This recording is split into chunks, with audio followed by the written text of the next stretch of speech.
নমস্কার। ভালো থাকার গল্প চ্যানেলে আপনাদের সকলকে স্বাগত জানাই। আজকে কিন্তু কোনো ভৌতিক, দৈবিক, অলৌকিক উপস্থাপনা নিয়ে একেবারেই আসিনি।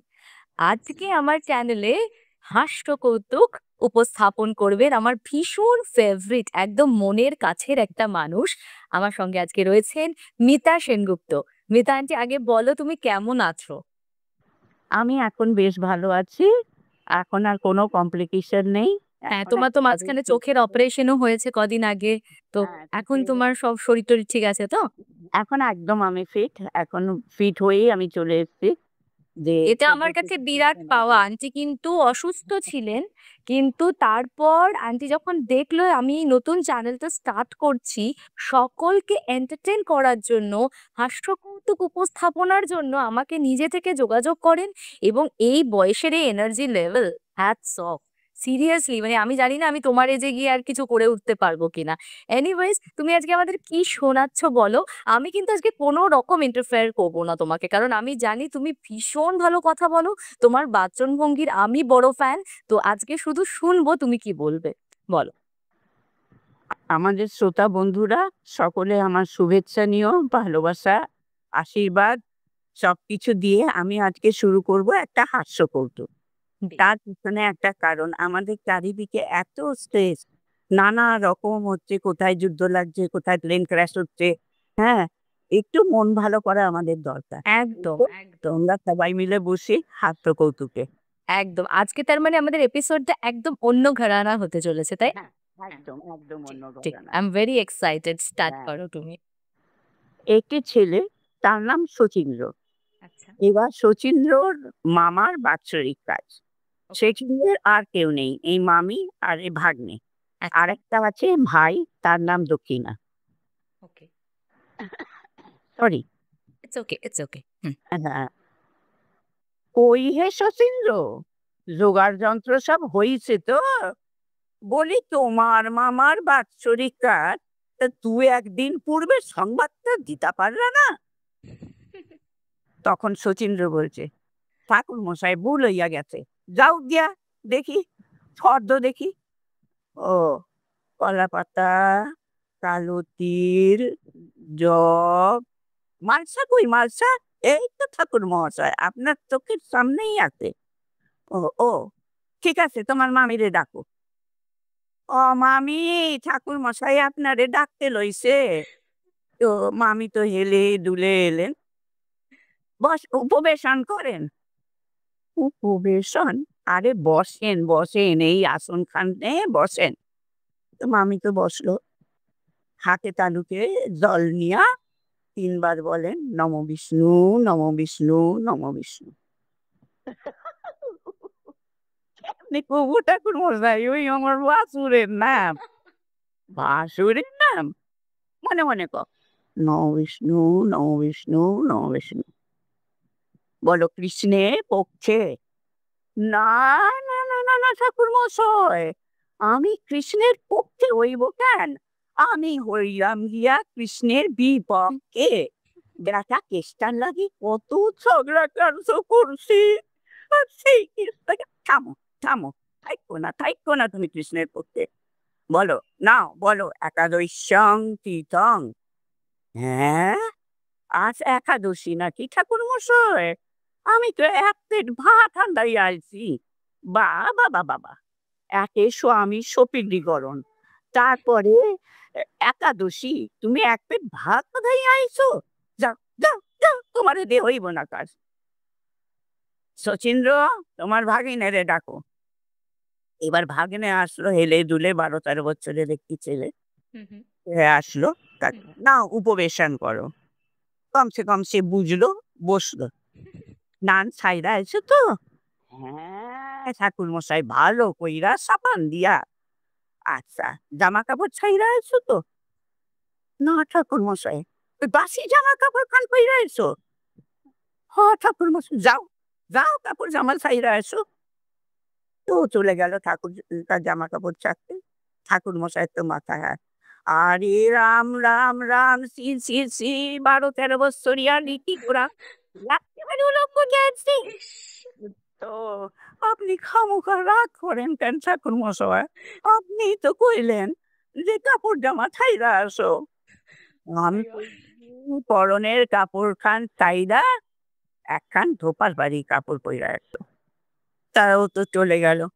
এসে জামা কাপড়-টাপড় ছেড়ে এসে আবার বসলো। বলে, "বসো। নাও হাতের তালুতে জল নিয়া ৩ বার বলো নমো বিষ্ণু, নমো বিষ্ণু, নমো বিষ্ণু।" বিষ্ণু আমার জ্যাঠামশাই। বিষ্ণু না জ্যাঠামশাই। যা কইতাছি তাই কও। নমো বিষ্ণু, নমো বিষ্ণু, নমো বিষ্ণু। নাও বলো কৃষ্ণের পক্ষে। না ঠাকুরমশাই আমরা কেকটার বিপক্ষে। তোমারে যা কওয়া যায় তুমি ঠিক তাই কওয়া। তখন এক্সকিউজ মি। ঠিক আছে, ঠিক আছে, টেক টাইম। তো তুমি তাই কওয়া। হ্যাঁ ঠাকুরমশাই কব। নাও বলো একাদশং তীর্থং, একাদশং তীর্থং। খুব সুন্দর হইতাছে। ঠিক এমনি কইরাই বলো। নাও বলো প্রভাস্য পুষ্করণী চ, নাও বলো প্রভাস্য পুষ্করণী চ। আরে নাও না শুধু প্রভাস্য পুষ্করণী চ। আরে নাও না শুধু প্রভাস্য পুষ্করণী চ। আরে শালা প্রভাস্য পুষ্করণী চ হইব কেন তোর গুষ্টি পুষ্করণী।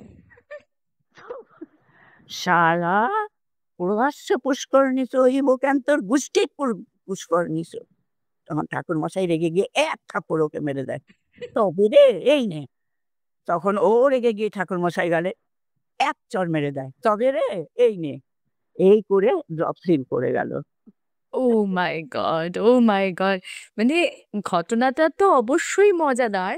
বাট তোমার উপস্থাপনা হ্যাটস অফ! মানে এই লেভেল অফ এনার্জি আর তুমি যেভাবে বাঙাল ভাষা স্পন্টেনিয়াসলি বলে গেলে পুরো ব্যাপারটা, মানে তোমার কি অভ্যেস আছে কারো সাথে কথা মানে বাড়িতে কথা বলো বাঙাল ভাষায়? একেবারেই না, একেবারেই না।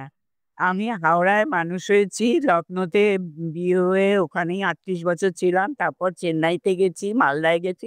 বাংলা ভাষার সঙ্গে আমার কোনো দূর-দূরান্তের সম্পর্ক নেই। দারুণ, দারুণ! বলতে চাই, আজকে এই কমিকটা আমি আমার মার নামে ডেডিকেট করলাম। এটা আমার মার থেকে শেখা। অবশ্যই, অবশ্যই। আমি সত্যি বলছি, আন্টি তোমার সাথে যতদিন ধরে কথা হচ্ছে আমার, বিশ্বাস করবে না এত ডিজিটাল ওয়ার্লড এ আলাপ হওয়ার পরে কোনো মানুষকে এইরকম কেউ কন্যা সম ট্রিট করতে পারে, এতটা ওয়ার্মথ তো কখনো আগে ফিল করিনি। তো আমি যখন থেকে তোমার সাথে কথা বলা শুরু হয়েছে গ্র্যাজুয়ালি আজকের দিনে মানে আমার মনে হয় যেন আমি মায়ের সাথেই কথা বলছি। এরকম একটা ফিল আসে। তো সেই সূত্রে তুমি যখনই তোমার মা-বাবার কথা বলো আমার না পুরো দাদু-দিদাই মনে হয়। মানে নিজের দাদু-দিদার প্রতি আমি যে একটা ফিলিংস আমার কাজ করে, আমার ঠিক ঐরকমই দাদু-দিদুনের ওই ফিলিংসটাই কাজ করে উনাদের জন্য। অবশ্যই আজকের এই উপস্থাপনা দিদুনের জন্যই ডেডিকেটেড রইলো। আচ্ছা, আরেকটা হয়ে যাক না। বেশ মজা পাচ্ছিলাম। দর্শকরা মানে লিসেনাররাও আমার মনে হয় ভীষণ এনজয় করেছে। তো আরেকটা হবে কি? হ্যাঁ, আরেকটা বলছি ছোটই। বেশ, বেশ বলো, বলো। এক্সকিউজ মি ১ মিনিট, হ্যাঁ? হ্যাঁ, হ্যাঁ। বুড়ো হয়েছি তো। না, মানে সত্যি কথা বলতে কাউকে আমি দেখিনি আন্টি ক্রিটিসাইজ করছেন, কাউকে জাজ করছেন। আমাদের মতন এই বাচ্চা মেয়েগুলোকে কি করে মোটিভেট করতে হয়, এনকারেজ করতে হয়। আন্টি আমাকে প্রচুর ভূতের গল্প দিয়েছেন এবং সবথেকে বড় কথা আন্টি তোমার কাছ থেকে কিন্তু আমি ভবিষ্যতে আরো প্রচুর গল্প শুনবো। কারণ তুমি আঙ্কেলের সাথে অল ওভার ইন্ডিয়া প্রচুর ট্রাভেল করেছো। যেহেতু আঙ্কেলের ট্রান্সফারেবল জব ছিল আমি জানি। এবং তোমার জীবন কিন্তু ভীষণ ঘটনাবহুল। লখনৌতে তোমার প্রচুর অনেক, ইনসিডেন্টস অনেক আছে। আছে। হুম। হ্যাঁ। এই ইনসিডেন্টস গুলোর জন্য কিন্তু আমার লিসনাররা আজকে তোমার সাথে আমি জাস্ট একটা ইন্ট্রোডাকশন করিয়ে দিলাম। আমরা সবাই মিতা আন্টিকে চিনে তো গেলাম।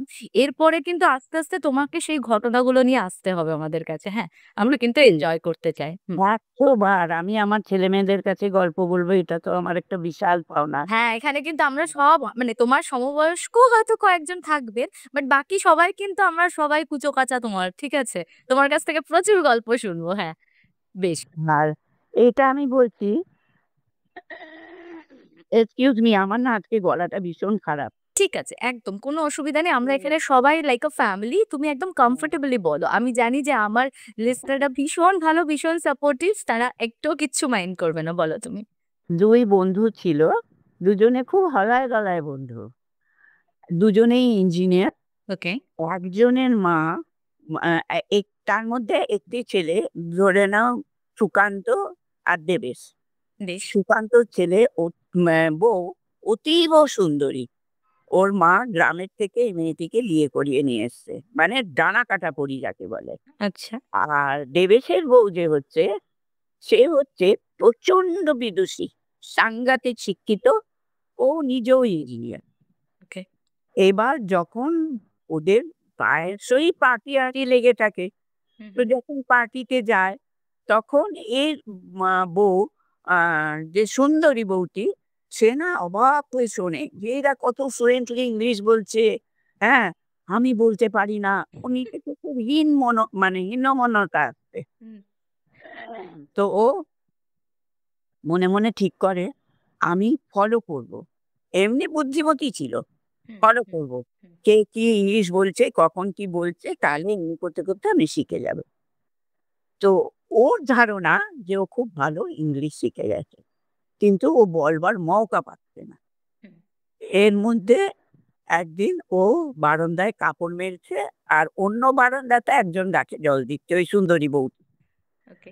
তো হঠাৎ ওর কাপড়টা সরে গেছে পেটের ওপর থেকে। তখন ও জিজ্ঞেস করছে, দিদি আপনার পেটে এটা কিসের কাটাটা, কি হয়েছিল আমার? এবার শুরু করলো বলতে ইংলিশে। আমার নিজেরই হাসি পাচ্ছে আগেই বলার আগেই। দেশে শুরু করলো, ও মা জানেন না দিদি, একদিন আমি রাত্রিরে শুয়েছি, কি ট্রেন পেটে, কি ট্রেন, পরে দিন আমি আর সহ্য করতে পারলাম না। আমি তখন আমার হাজব্যান্ডকে বললাম যে তুমি একটা পপটার ডাকো। আমার হাজব্যান্ড একটা পপটার ডেকে আনলো। পপটার ডেকে ডেকে বললেন, এ আমার কাজ না, সার্জেন্টকে দেখাতে হবে। তো সার্জেন্টকে দেখাতে হবে। আমার বর তো নিয়ে গেল সার্জেন্টের কাছে। তখন সার্জেন্ট বলল এটা কর্পোরেশন করতে হবে, এবার এতে একটা হিউমার আছে। তো হিউমার আছে, এটা কর্পোরেশন করতে হবে। তখন কিছু লোক দেখলাম চারজনে চারদিকে ধরে একটা খাটিয়ার মতো নিয়ে এলো, ওকে নাকি টেচার বলে। ওই টেচারে শুয়ে আমাকে নিয়ে গেল, হ্যাঁ, কর্পোরেশন রুমে। এবার সার্জেন্ট কর্পোরেশন শুরু করলো। কর্পোরেশন শুরু করে আমার ওই হিউমারটা বের করে নিল। আর তারপরে যা বিল্ডিং, বিল্ডিং এর পরে বিল্ডিং, তখন আমি ননসেন্স।